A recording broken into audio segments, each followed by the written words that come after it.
மாயன் பக்தி நேயர்கள் அனைவருக்கும் எனது இனிய வணக்கம். நான் உங்கள் வாழ்க நலமுடன் ஜோதிடர் டிஜே சுந்தரபாண்டி. நேயர்களே, நம்ம இப்போ என்ன பார்க்க போகிறோம்னா, ஜூலை மாதம் 2026 உங்களுடைய வாழ்க்கையில் கோச்சார கிரகங்கள் என்னென்ன விஷயங்களில் உங்களுக்கு மாற்றத்தை கொடுக்க போகிறாங்க, என்னென்ன விஷயங்களில் நீங்கள் கவனமாக இருக்கணும்னு சொல்லி நம்ம பார்க்க போகிறோம். பொதுவாகவே பார்த்திங்கன்னா, நம்ம மாத பலன்கள் அப்படின்னு சொல்லி எடுக்கும்போது சூரிய பகவானை அடிப்படையாக கொண்டு தான் நம்ம எடுப்போம். ஸோ இந்த மாதம் ஜூலை மாதம் தொடக்கத்தில் சூரிய பகவான் பார்த்திங்கன்னா நம்மளுடைய மிதுன ராசிக்குள்ளே இருப்பார். கிட்டத்தட்ட 17ஆம் தேதிக்கு பிறகு என்ன பண்ணுறாரு, 17ஆம் தேதியில் சூரிய பகவான் நம்முடைய கடக ராசிக்குள்ளே தன்னுடைய பயணத்தை தொடங்க ஆரம்பிப்பார்னு பார்க்குறோம்.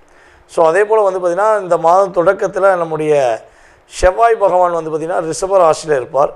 ஸோ அதுக்கடுத்து பார்த்திங்கன்னா நம்முடைய இந்த மாதம் தொடக்கத்தில் நம்முடைய சுக்கிர பகவான் கரெக்டாக 4ஆம் தேதி நைட்டு வரையும் கடகராசியில் குரு சுக்கிரன் இணைவோடு பயணிக்கக்கூடிய சூழ்நிலை உண்டு.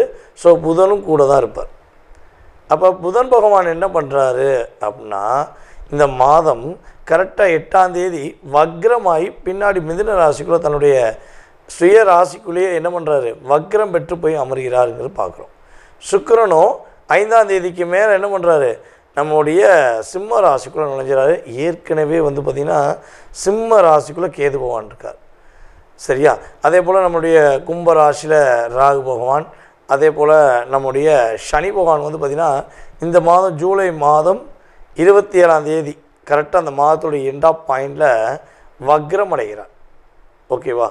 ஸோ வக்ரம் எங்கே அடைகிறாரு, நம்முடைய மீன ராசியில் இருக்கிற சனி பகவான் ரேவதி நட்சத்திரத்தில் வக்ரம் அடைகிறான்னு பார்க்கும். ஸோ இந்த கிரகங்களுடைய அமைப்பின் ரீதியாக உங்களுடைய லைஃப்பில் என்னென்ன மாற்றங்கள் ஏற்பட போது, நீங்கள் என்னென்ன விஷயங்களை கவனமாக இருக்குங்கிறத தெளிவாக பார்ப்போம். வாங்க வீடியோக்குள்ளே போகலாம். மீன ராசி அன்பர்களுக்கு இந்த ஜூலை மாதத்தில் கோச்சார கிரகங்கள் கொடுக்க போகின்ற நன்மைகள் என்ன? பொதுவாகவே பார்த்திங்கன்னா இந்த மாதம் தொடக்கத்தில் உங்களுடைய ராசியின் அதிபதி கூட கிட்டத்தட்ட 3 கிரகங்கள் அப்படியே ஜம்முன்னு உட்காந்துருக்காங்க. அப்போ நிறையா விஷயங்களில் உங்களுக்கு அற்புதமான சிந்தனைகள் செயல்படும். நிறையா எதிர்வினைகளை என்ன பண்ண போகிறீங்க, விரட்ட போகிறீங்க. நல்வினைகள் உங்களை தேடி உங்களை என்ன பண்ண போகுது, ஒரு பாதுகாப்பு இருக்கக்கூடிய ஒரு வட்டத்தில் கொண்டு வர போகிறாங்க. அதே போல் நம்முடைய மீனராசி என்பர்களில் யார் யாரெல்லாம் வாழ்க்கையில் காதல் சம்மந்தப்பட்ட விஷயங்களில் பல பிரச்சனையை சந்திச்சிட்டிங்க, ஆனால் இருந்தாலும் என் காதல் உண்மையான காதல், நான் போராடுவேன், கட்டாயமாக காதலிச்சு தான் திருமணம் முடிப்பேன் அப்படிங்கிற லட்சியத்தில் இருக்கக்கூடிய மீனராசிக்காரங்களுக்கு உறுதியாக உண்மையான காதல் நிறைவேறக்கூடிய ஒரு பாக்கியம் கிரக ரீதியாக உண்டு. அதே போல் திருமண வாழ்க்கையில் நிறைய பிரச்சனைகளை, நிறைய போராட்டங்களை வாழ்க்கையில் சந்திச்சுக்கிட்டு இருக்கீங்க, சமாளிக்க முடியாமல் இருக்கீங்கன்னா, உங்களை டிஸ்டர்ப் பண்ணக்கூடிய உறவு, அது எந்த உறவாக இருக்கட்டுமே, எந்த நட்பாக கூட இருக்கட்டுமே, அத்தனை விதமான உறவுகளுக்கும் சரியான பாடத்தை கொடுக்கக்கூடிய அளவுக்கு உங்களுடைய செயல்பாடில் ஒரு எனர்ஜி ஆஃப் பவர் அப்படின்னு சொல்லக்கூடிய விஷயம் நிறைவேற போகுதுங்கிறது உண்மை. அதே போல் நம்முடைய மீனராசி என்பவர்களுடைய முயற்சி எல்லாமே வெற்றி உறுதி. என்ன முயற்சினா எடுங்க, வேலை விஷயத்தில் எடுங்க, கடன் சார்ந்த விஷயங்கள் எடுங்க, எதில் எடுத்தாலும் வெற்றி என்பது உங்களுக்கு கிரக ரீதியாக கிடைக்க போகிற உண்மை. ஸோ அதே போல் உங்களுடைய குலதெய்வத்துடைய ஆசீர்வாதம் தொட்டால் சூப்பராக கிடைக்கும். உங்களுடைய இஷ்ட தெய்வம், உங்களுடைய குலதெய்வம், இவங்க பார்த்திங்கன்னா உங்களுக்கு ஃபுல் வைப்ரேஷன் கொடுக்க போகிறாங்க. நீங்கள் நினச்ச மாதிரி நினச்ச வாழ்க்கை அப்படிங்கிறது கனவுல மட்டும்தான் சார் இருக்குது, நினச்ச வாழ்க்கை நினச்ச மாதிரி இல்லை அப்படின்னு நினைக்கக்கூடிய நம்முடைய மீனராசி என்பவர்களுக்கு இந்த மாதம் மட்டும் உங்களுக்கு நல்ல விதமான சிந்தனைகள் நிறையா வரும். சரியா? அத்தனை விதமான சிந்தனைக்கும் உங்களுக்கு ஆக்கப்பூர்வமான செயல்பாடு மூலமாக என்ன பண்ண போகிறீங்க, நீங்கள் வெற்றி பெறக்கூடிய வாய்ப்பு கிரக ரீதியாக உண்டு. ஸோ கவலைப்பட தேவையில்லை.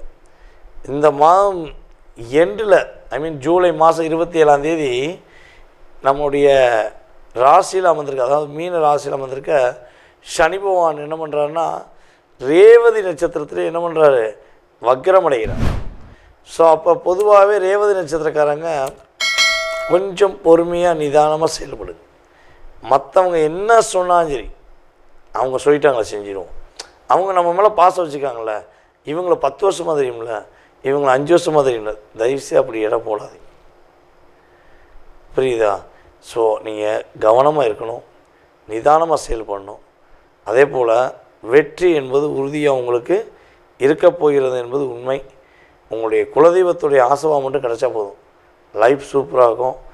உங்களுக்கும் உங்களுடைய பார்ட்னருக்கும், உங்களுக்கும் உங்களுடைய லைஃப் பார்ட்னருக்கும் ஏதாவது ஒரு சின்ன பிரிவு வர மாதிரி, சின்ன குழப்பம் வர மாதிரி இருந்துச்சு அப்படின்னா அந்த நிலை மாறப்போகுது.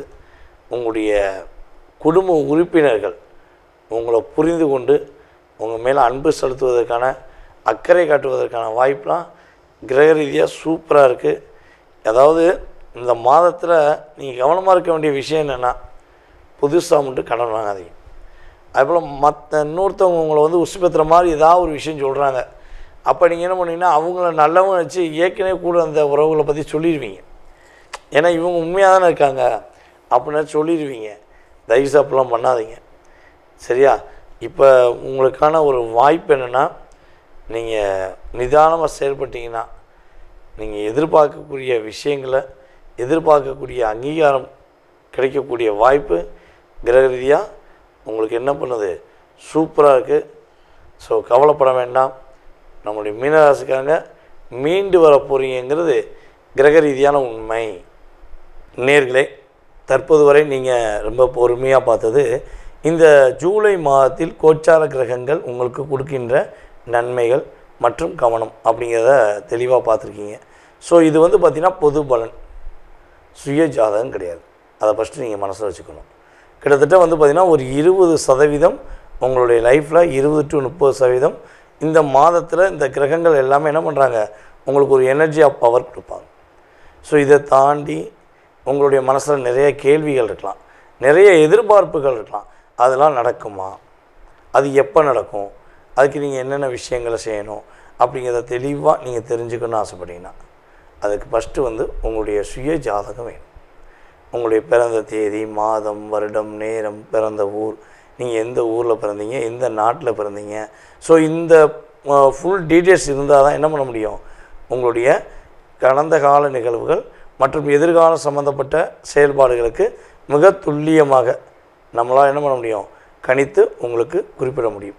சில பேருக்கு வந்து பார்த்திங்கன்னா ஜாதகமே இல்லை சார், எனக்கு ஜாதகமே இல்லையே சார், அப்போ என்னுடைய எதிர்காலத்தை கணிக்க முடியாதா அப்படிலாம் கேள்வி இருக்கலாம்.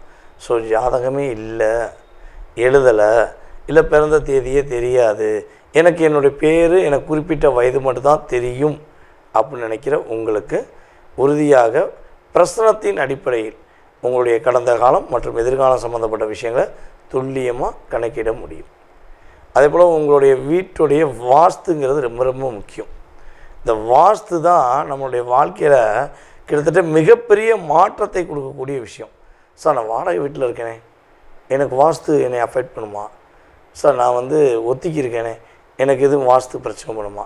சார் நீங்கள் ஒரு வீட்டுக்குள்ளே, அதாவது உங்கள் வீடு எங்கே இருக்குன்னு கேட்டோடனே என் வீடு இதுதான் சொல்லி ஒரு விலாசம் கொடுக்கீங்களே. ஸோ அப்போ அந்த வீட்டுடைய உரிமையாளராக நீங்கள் என்ன பண்ணுறீங்க, அந்த வீட்டுடைய வாஸ்துவில் உள்ளே வரீங்க. ஸோ உங்களுடைய வாஸ்து அற்புதமாக இருந்தால் வாழ்க்கையும் அற்புதமாக இருக்கும். ஓகேவா?